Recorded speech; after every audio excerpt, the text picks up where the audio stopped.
तो इसमें 45 से 50 कुंटल बीघे में होता है। 8 रुपये अगली साल रेट था, इस साल 5 रुपये तक जा रहा है। पिछली बार हमारा जो है 60 कुंटल 55 और 60 कुंटल के आसपास पूरी फसल तैयार थी बीघे में।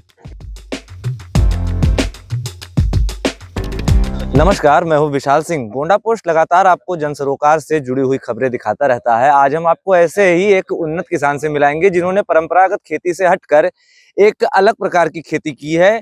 कहा जाता है उसका नाम गोंडा और इर्द गिर्द में उसका नाम है खबा। हालांकि उसको लोग सफेद कद्दू के भी नाम से, व्हाइट पंपकिन के भी नाम से जानते हैं। उन्हीं उन्नत किसान से जानने का प्रयास करेंगे कि उन्होंने जो ये खबा की खेती की, जो यहाँ पर परंपरागत खेती है जैसे कि धान, गेहूं, गन्ना, उससे हटकर उन्होंने खबा की खेती की है। आज उस खबा को यहाँ पर तोड़कर बाहर भी भेजा जा रहा है। उन्हीं से जानने का प्रयास करेंगे। भैया क्या नाम है? सबसे पहले तो आप बताएं। सुनील मिश्रा। ये आपने यहाँ खबा की खेती कर रखी है, क्या है ये खास?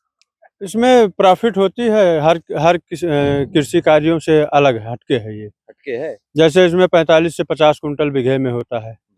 8 रुपये अगली साल रेट था, इस साल 5 रुपये तक जा रहा है। तो रेट भी अच्छा है, ज़्यादा इसमें मेहनत नहीं लगती है। एक टेक्निकल खेती जिसे कहते हैं, उस प्रकार की ये खेती है। 8 रुपए 5 रुपए क्या रेट है? ये क्या इस बार किलो? 5 रुपये किलो जा रहा है, 500 रुपये कुंटल। 500 रुपए कुंटल। अगली बार 800 रुपये कुंटल था। तो इसमें मतलब हर कृषि कार्यों से इसमें लाभदायक खेती है। अच्छा, दवा भी ज़्यादा नहीं लगती है, इसमें ज़्यादा देखभाल नहीं करना पड़ता है। समय पर एक बार दवा छिड़काव करना पड़ता है, 2 बार, सिर्फ 2 दवा छिड़काव करना पड़ता है, उसके बाद अपनी फसल तैयार हो जाती है।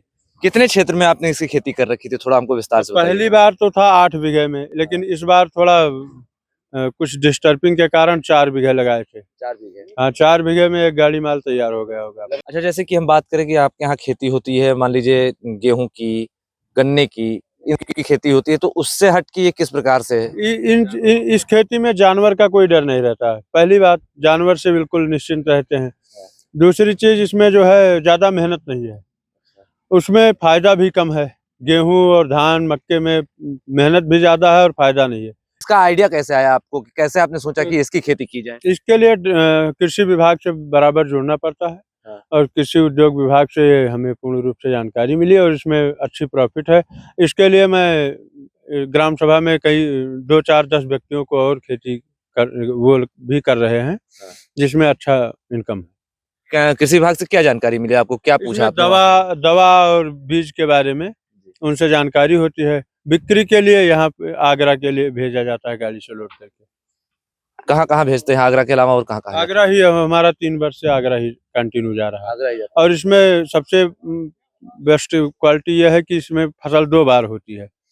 2 बार जैसे किस तरह? एक बार ये मक्का लगाया जाता था उस बार, और एक जनवरी में बोया जाता है। दोनों बार अच्छी फसल होती है। कितने समय में ये फसल आपकी तैयार हो जाती है? 3 महीने। 3 महीने में। 3 महीने जी। जैसे कि और जो खेती है धान, गेहूं, गन्ने की, तो उसके अपेक्षाकृत ये कितनी जल्दी तैयार होता है? ये अब वो कितनी जल्दी तैयार होता है? उसमें 4 महीने लगते हैं, इसमें 3 महीने लगते हैं। और कम समय और अच्छा काम। टोटल मोटा मोटा मान ले कि अगर 1 बीघे में कितनी लागत आ जाती होगी? 5,000। 5,000 की लागत टोटल 1 बीघे में? हाँ जी। तो 1 बीघे में तैयार कितना हो जाता होगा? 45 से 50, अगर अच्छी फसल लग गई तो कुंटल? 55-60 हो जाता है। कुंटल? हाँ, कुंटल। 1 बीघे में? हाँ, 1 बीघे में 55-60 कुंटल तक अच्छी फसल लगती है। और प्रॉफिट लगभग लगभग कितना हो जाता होगा? प्रॉफिट उसी हिसाब से आप जोड़ लीजिए, काउंटर कर लीजिए। हम यहाँ देख रहे हैं कि आपकी फसल आज कटी भी है, बड़े बड़े खबे हैं। क्या वजन होता होगा लगभग इनका? मोटा मोटा जैसे इनमें 30 किलो तक वजन होता है। 30 किलो तक? 30 किलो तक वजन होता है। और जो सबसे कम है वो 4 किलो। 4 बाकी 30 किलो तक वजन आता है आराम से। जी। तो आज आपने लगभग ये कितना यहाँ पर, अभी यहाँ पर कितने की फसल थी? कितने बीघे? 4 बीघे। 4 बीघे? 4 बीघे की फसल। लगभग कितना निकला होगा, कुछ अंदाजा? अब 1 गाड़ी फुल हो जाएगा इसमें, वही 50 कुंटल के आसपास। 50 से ज्यादा है। 50 कुंटल से ज्यादा है। अच्छा, बीच बीच में आप लोग कृषि वैज्ञानिक से मिलते होंगे, कुछ संपर्क करते होंगे, क्या बात होती है? क्या वो करते हैं आके, किस तरह देखते हैं? आते हैं, देखभाल करते हैं, जिस दवा का काम होता है वो दवा छिड़काव करवा देते हैं। बाकी 2 ही बार दवा छिड़काव होता है, इसमें कोई ज्यादा विशेष ना तो मेहनत है ना ज्यादा खर्चा है। छुट्टा जानवरों से भी इसमें क्या कहते हैं कि छोटा जानवर से थोड़ा दिक्कत यह है कि अगर पैर लगता है तो सड़न इसमें पैदा हो जाती है फल में, बाकी उनका पैर नहीं लगता वो उसको खाते नहीं। जैसे छुट्टा जानवर और फसल खा लेते हैं तो इसको खाते खाते नहीं, खाते नहीं। आएंगे अगर घूमेंगे तो कहीं फल में अगर लग गया तो फल सड़ जाएंगे, बाकी और कोई वो नहीं।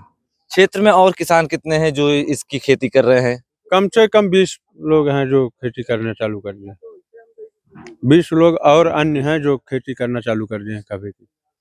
मतलब कहा जाए तो कि अब ये जो खेती है ये क्षेत्र में धीरे-धीरे बढ़ रही है। धीरे-धीरे बढ़ रही है प्रगति की तरफ, क्योंकि इस फसल में इनकम अच्छा है, फायदा है। ज्यादा से ज्यादा लोग इसको चॉइस कर रहे हैं। अच्छा, तो जैसे कि ये इसमें पानी-वानी किस तरह देना पड़ता है? अन्य उसमें पानी देना पड़ता है, इसमें किस तरह? इसमें ज्यादा नहीं लगाना पड़ता है, अगर सूखा पड़ गया तो एक बार पानी देना पड़ता है, तो भी नाली बनाकर। अच्छा, थोड़ा हमें ये जानकारी दीजिएगा कि इस मुख्य रूप से इसका बनता क्या-क्या है? इसका पेठा बनता है, यही हम लोग जानते हैं, बाकी आगे की जो भी बनता हो। बनता तो बहुत कुछ है इससे। पेठा बनता है, कोहड़ोरी बनती है और अन्य चीजों में यूज होता है। इसका गलका बनता है। मार्केट कैसे मिलता है आप लोग को? मार्केट ब्रोकर के माध्यम से मिलता है। ब्रोकर से? जी, ब्रोकर के माध्यम से। आगरा कौन जाएगा बेचने?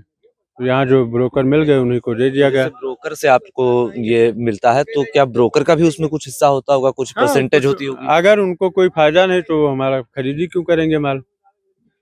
कुछ तो फायदा होगा उनको। तो कुछ आपसे बात होती होगी कि कितना उनका कमीशन है ब्रोकर का? डायरेक्ट व्यापारी से आप नहीं डील करते? व्यापारी डायरेक्ट अब हम लोग आगरा जाएं या जहाँ पर कानपुर जाएं बड़ी मंडियों में, तो वहाँ हम लोगों का जाना होता नहीं। अपना काम यहीं पर होगा, उससे क्या करना। मतलब डायरेक्ट व्यापारी से आप लोग संपर्क नहीं करते हैं, ना व्यापारी डायरेक्ट आप लोग तक पहुँचता है? नहीं, डायरेक्ट नहीं है। बिचौलिए के ही माध्यम से? बिचौलिया के माध्यम से काम हो रहा है। अच्छा, हमें फायदा है, हम डायरेक्ट जाकर क्या करेंगे। मंडी डायरेक्ट भेज सकते हैं, लेकिन मंडी का रेट घटता बढ़ता रहता है। मंडी में लिया जाता है ये? हाँ, लिया जाता है, क्यों नहीं। मंडी में लिया जाता है? मंडी में भी लिया जाता है। गोंडा मंडी में आज बात किए थे, हाँ। वहाँ भी बोले थे ले लेंगे, लेकिन अब हमारी गाड़ी आ गई है पर लोड कर। तो पिछली बार कितना प्रॉफिट हुआ था? प्रॉफिट अच्छा हुआ था पिछली बार। पिछली बार हमारा जो है 60 कुंटल 55 और 60 कुंटल के आसपास पूरी फसल तैयार थी बीघे में, तो 8 रुपए कुंटल गया था। 50,000 रुपए हाँ, नहीं ज्यादा, हाँ 50,000 रुपए बीघा गया था। 50,000 रुपए बीघा? हाँ, और इस बार जो है, लेकिन 2 फसल लगाते हैं ना, उसमें साल में हमारा 1 लाख तैयार होता है। और गन्ना, मक्का और ज्वार में, इन चीजों में ज्यादा प्रॉफिट हो गया तो 10,000 रुपए बीघा हो जाएगा। उतना प्रॉफिट नहीं है उसमें कोई प्रॉफिट नहीं है। सामान्य खेती में आज के डेट में कोई भी प्रॉफिट नहीं है। जितना टेक्निकल खेती करेंगे उतना लाभ होगा। तो ये थोड़ा ये बताइएगा हमको, जैसे कि धीरे-धीरे इसका बढ़ावा हो रहा है, तो इसमें आपको प्रॉफिट ज्यादा मिल रही है? प्रॉफिट ज्यादा मिल रही है। गन्ना और धान, गेहूं, इन सब की यहाँ पैदावार ज्यादा होती थी, उसकी खेती अच्छी होती थी, तो क्या धीरे-धीरे अब इसको बढ़ावा दिया जा रहा है? बिल्कुल बढ़ावा, जो जिसमें इंसान को फायदा होगा उसमें बढ़ावा होगा। गन्ने की फसल में क्या है, बजाज मिल में दे दो, 1-2 साल बाद पेमेंट होगा और रेट भी कोई विशेष नहीं है, तो उसमें क्या फायदा है। अच्छा, कृषि विभाग से किस तरह का सहयोग आप लोग को मिलता है? कृषि विभाग से दवा और खाद का सहयोग मिलता है। दवा के बारे में वो लोग बताते रहते हैं। बीज वहाँ से पर्याप्त हो जाती है, अपने अनुकूल संशोधित बीज मिलती है, तो कृषि विभाग से ये हमें मिलता है।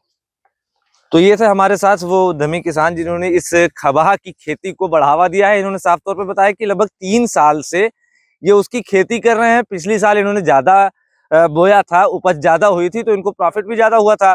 पिछली बार रेट भी ज्यादा था और इस बार का जो रेट है वो रेट थोड़ा कम है। उपज भी, चूंकि बोया कम था तो उपज भी कम हुई है। तो ऐसे में इनका ये भी कहना है कि जो ये यहाँ से भेजते हैं, आगरा तो भेजते हैं, लेकिन डायरेक्ट व्यापारी से इनकी डील नहीं होती है।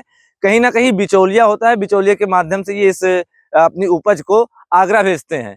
तो अब धीरे धीरे जो परंपरागत खेती है गोंडा या गोंडा के इर्द गिर्द के क्षेत्रों में, उसको लोग दरकिनार कर रहे हैं, चूंकि उसमें प्रॉफिट कम है। और इस तरह की जो खेती है उसको बढ़ावा दिया जाए, चूंकि साल में 2 बार फसल की उपज हो जाती है और मुनाफा भी अच्छा हो जाता है।